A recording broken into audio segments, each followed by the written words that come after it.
Well, hello everyone. It's Angela with Mystic Moon bringing you another reading. So today's topic is eternal flames and the theme, a love that will never die. So this is going to be about one of those soul connections that you still feel with another person despite the fact that you've had some sort of a falling out challenge or even currently experiencing like a separation with this person. And it just seems like it just continues for you.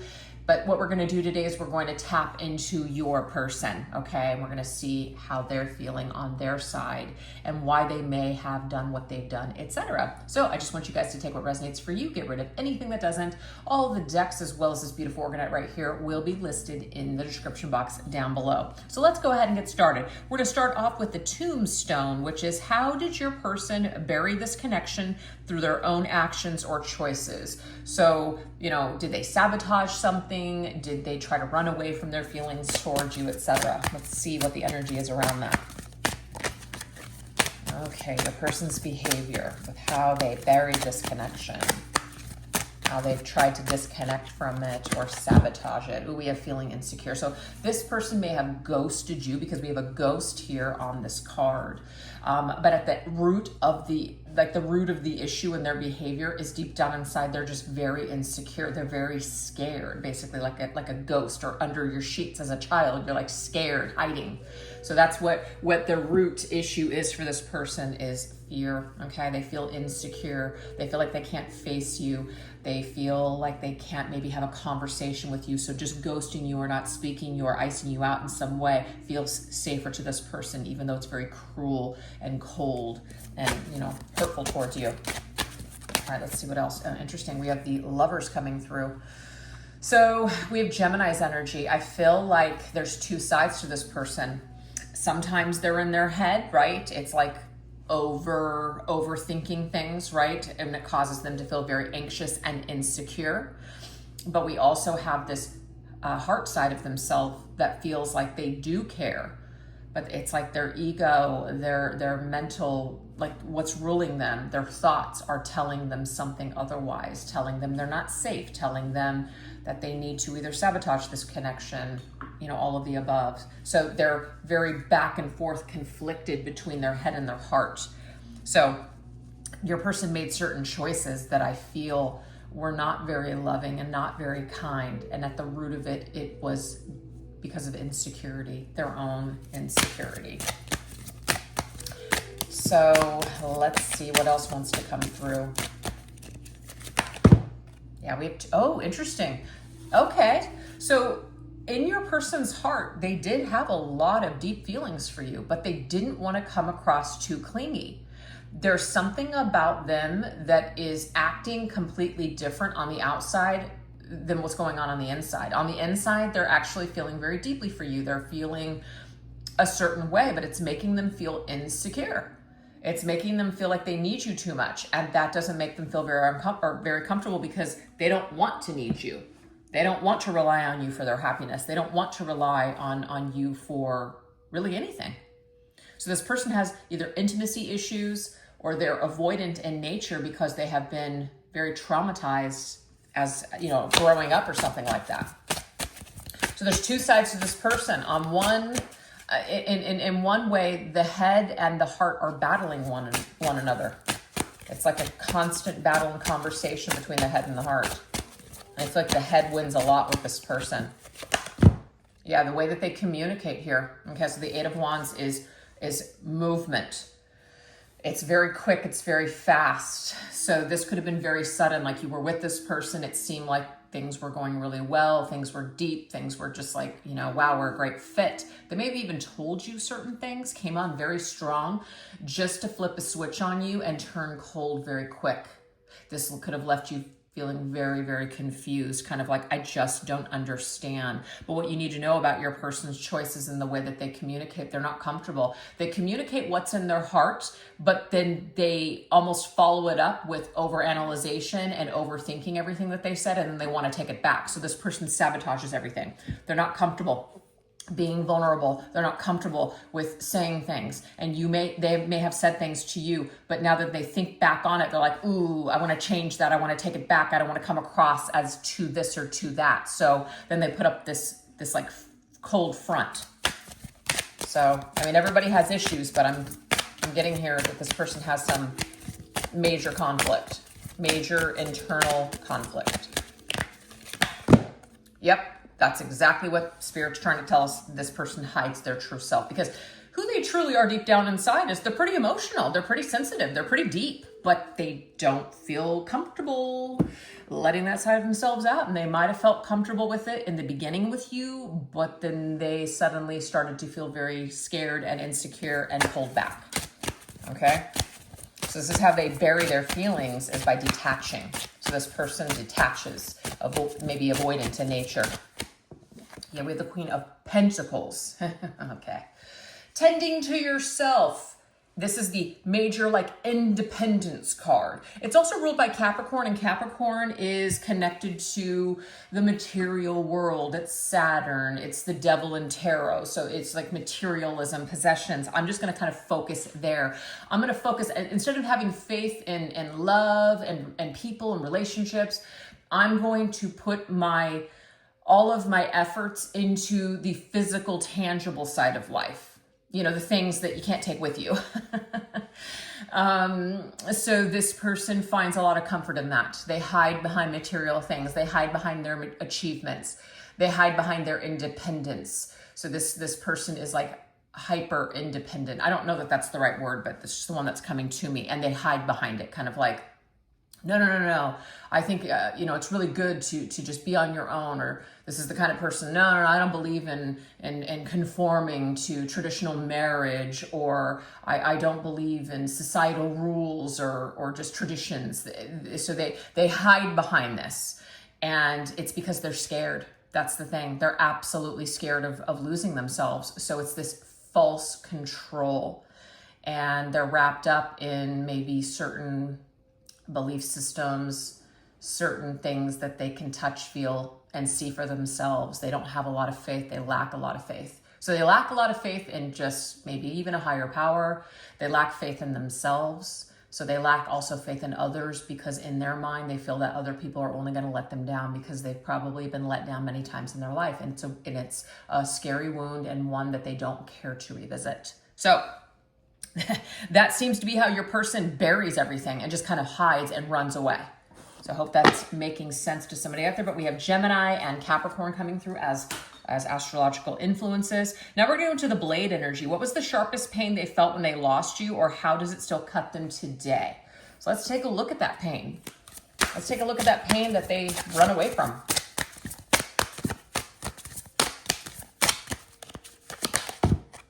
We have settling. Interesting. They settle for something else. They accept less because it's easier. Okay. So it may be, you guys, that there's something about you that was just like, wow factor. You had it going on. And they may have chosen another partner or gone in another direction that isn't going to be quite what you were, but it's because they're more comfortable. They don't have to feel as insecure. So they might go for things that are actually like accepting less, going into relationships with people that treat them like crap because they can at least expect it. Maybe you were really good to this person, and it's just like, whoa, wait a second, that's foreign to me. I can't rely that that's going to continue. What if you change? So they would rather just be with somebody who's dysfunctional from the very beginning, or that treats them like crap, or basically breadcrumbs them, because it makes them feel like they're right at home. So if some of you have seen this person as, why did they downgrade after me? Or why are they doing this? The reason why is because it's easier for them to just be alone and not get their needs met than to be disappointed by getting their hopes up. So there's a real behavior behind this person. So what's the sharpest pain that they feel? Whatever direction they've gone in, it's not as good as you. So they feel that loss. They definitely do. It's not the same. We have the Three of Cups. Okay, so the Three of Cups to me is like the eternal triangle. It's just a good time. They're not really connecting with anybody. So that's the sharpest pain, is that they actually gave up a good person. They gave up somebody that actually truly wanted to connect with them and love them. They gave that up. This person might just be a serial dater now, or they're just in a constant triangle, just dating, very casual. They're just, again, they're not able to really settle down and just have that one-on-one connection with anybody. And if they do, I'm going to tell you right now, it's in the Three of Cups mode. It's not in a Two of Cups mode. And so that just tells me here that they put on a face that they're happy, but deep down inside, they're not really happy. Not at all. And it doesn't surprise me whatsoever because this person puts on a show. They hide their true selves. So they put on a front. Maybe on social media, it looks like this person's happy, but they're not. They've settled for something less than they want. They're still not happy. So the sharpest pain that they felt when they lost you, that they lost a good thing, that they were not able to replace you, that this feeling that they had with you has not been replaced. Oh, sorry. Okay, let's see what else. Ooh, interesting. Neediness. They didn't expect to ever, like, to need you, to think about you, to want you. So this was a pain for them. They didn't think that they were ever really gonna need that. I feel like what's happening here is that your person thought that they would just sabotage this or whatever they did here, maybe just kind of moved on, whether it's alone or another situation. They never really thought that they were going to either miss you or want you again. So the sharp pain is that they did. They felt that need for you again, and that bothers them because they don't want to have to need anybody. With a Page of Pentacles. Wow. So this tells me here, and especially with that mailbox in the physical world, they may have wanted to message you. Now, maybe some of them have. This could be a person that has kept you kind of, kept you on the wire. Not completely no contact here. That's not for everybody. But it's just little tiny crumbs, kind of like, I want to make sure that I don't completely lose you. And of course, it's not fair to you because you need more from this person than just this. This is like a connection where you have a lot of love for this individual and they have a lot of love for you, but they won't let themselves go there. So you essentially get crumbs from this person, maybe a message here or there, and it just completely crumbles your world because you want so much more. That's only for those of you that this individual has come back and forth. But for some of you, you've never heard from this person again. So it pains them that they have this need to talk to you, but then they stop themselves because they don't want to come across as weak or needy to you or clingy or like they're desperate. So that bothers this person. We have an intuition. All right. So also what the sharpest pain is intuitively your person knew something. They knew something, but they didn't pay attention to it. They discarded it. They didn't listen. And we have the Nine of Swords. Yeah. Okay. So their intuition and their gut was basically telling them, run away. Don't involve yourself with this. This is just leave it alone or go in another direction. Leave this behind. But I'm telling you here, you can see this is like a mental asylum with the Nine of Swords. Your person didn't really expect that after they either cut ties with you or left you behind or whatever, that they were ever going to need you again. So at the time, their gut was telling them, leave. Their gut was telling them this is the right thing to do. But once they got where they were going, they were still in their head about you. So exiting your life, cutting you off, walking away didn't take away all this stuff. Your person was convinced that they were going to feel relief after you, but they don't. That right there, they were not expecting, you guys. That's what this is. So this is something that still cuts them today. That's it. You weren't the problem. I feel like at some point this person convinced themselves that you were the problem.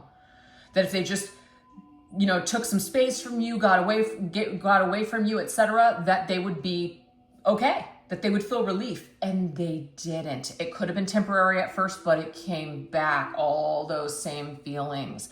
Just because they're cutting away from you or running away from you, that you're not the problem, they're the problem. Their problems are still waiting for them and following them wherever they go.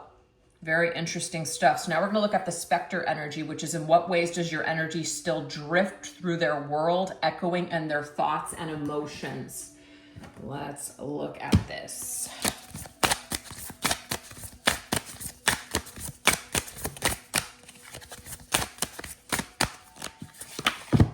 Buried, My mistakes crush me under a grave of lost chances and broken dreams. Absolutely. So everything that we talked about at the very beginning in the reading with the tombstone, right? Your person thought they buried this long ago, but guess what? All the mistakes that they made with you, all the things that they thought they buried, it has come back up to the surface, okay? And now they're just sitting there with all of these feelings of lost chances and broken dreams. With the 9 of Swords coming up again. Okay. Well, the 9 of Swords is traditionally a card of nightmares and sleepless nights, being haunted. So what I'm getting here is that your person may have thought that they were just, like I said, going to disconnect from you, stop talking to you, go, maybe get together with somebody else, go in another direction. You came back. It came back. All this stuff they thought they buried, it came back up to the surface. And now they're in their head about you, and they're having some sort of anxiety or dreaming about you, and it's just something that's happening to them and they can't control it. So that is how your energy still drifts into their world. They dream about you. You come up in their dreams. It's a haunting energy for sure. Okay, let's see what else. Broken promises. Every shattered vow replays in my mind, echoing louder in your silence. So you may have stopped talking to this person, so it's silent between the two of you, and they're thinking about all of the broken promises, all of the broken dreams, all the things that they may have said to you or you guys talked about, etc. It's all just shattered. You know, they kind of like left you. This kind of reminds me of the 10 of Swords, actually, where you leave someone on the ground with the knives in their back, but in this case, the woman's just laying there and she's all broken up. So they left you broken. They broke your heart. This is how your energy still drifts in their world and it echoes in their thoughts and emotions, is that they know that they hurt you, that they broke your heart in some way. Now we have the Queen of Cups. It's like you had so much love in your heart for them, and they know that you were a good person. That's the thing. The Queen of Cups is so kind. She's so loving. She's so giving. She's so empathic. She'll be there for you. She's also very forgiving. So, wow, like they really, really screwed up. They really messed up a good thing. They know that. They know that. Okay, let's see what else. Let's see, look at this. The Queen of Cups, right? She's got the snake around her. She kind of looks pissed. They may have taken your very beautiful, kind heart and turned it into stone. Not that they have that much power over you, but that's how they're kind of seeing, is that they broke you.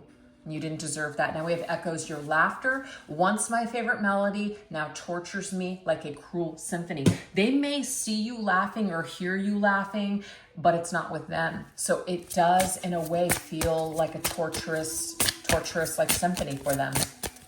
That they're not able to be around you and hear you laugh, but they have to see you or something with someone else. Interesting, 2 of Cups. There is something here where the two of you have a lot of either good times together, good memories together, and so it echoes through them with this 2 of Cups energy, like they feel 2 of Cups with you. We know they don't have it with someone else, but they feel this connection with you. Now, if some of you are laughing and you're with someone else, this is it feels like a cruel, torturous situation for this person. That's what I'm getting here. All right, let's get one last one. In what ways does your energy still drift in their world? We have cold pillow. Yeah, there's something about dreaming at night. Where you once lay is now forever untouched, a reminder of what I lost. So it's like at night when they're all alone and they're, just all utterly alone. This is where they really, really feel the coldness. This is where they really feel alone. Oh, where you once lay. Look at this. She's laying in the bed. They see you. They remember you. They think of laying with you. They might dream or fantasize of being with you in some sort of a physical way, but that's the 10 of Swords. Remember I was talking about the 10 of Swords? Well, here it is. Because she's got, do you see that dagger right in her stomach? It's like punch in the gut. So the pain of what they did to you, the haunting. Yeah, they have this, they're haunted by the pain that they inflicted upon you. And so when they lay their head on their cold pillow at night, they are reminded of losing you. And that is how you echo and are a specter, like a ghost in their world. So if this sounds like your person and your connection, that means we're tapped in. So we're going to now shift over onto an extended version. If you'd like to invest more in these messages, I'll put the link to the extended reading in the description box down below. I'll also pin it to the top comment section. But this is what we're going to go into. What is it about you that continues to enchant and mesmerize your person? Also, what divine plan or fated script is written for your love story? And also, how is your person strategizing or being guided to find their way back to you? And finally, what words of longing, love, or regret does your person ache to whisper to you now? So hopefully I'll see you over there. And if not, no worries. Thank you so much for joining me here. If you like what you saw here today, I'd love to hear about it in the comment section down below. All right. Thank you all for watching. You take care. Bye-bye.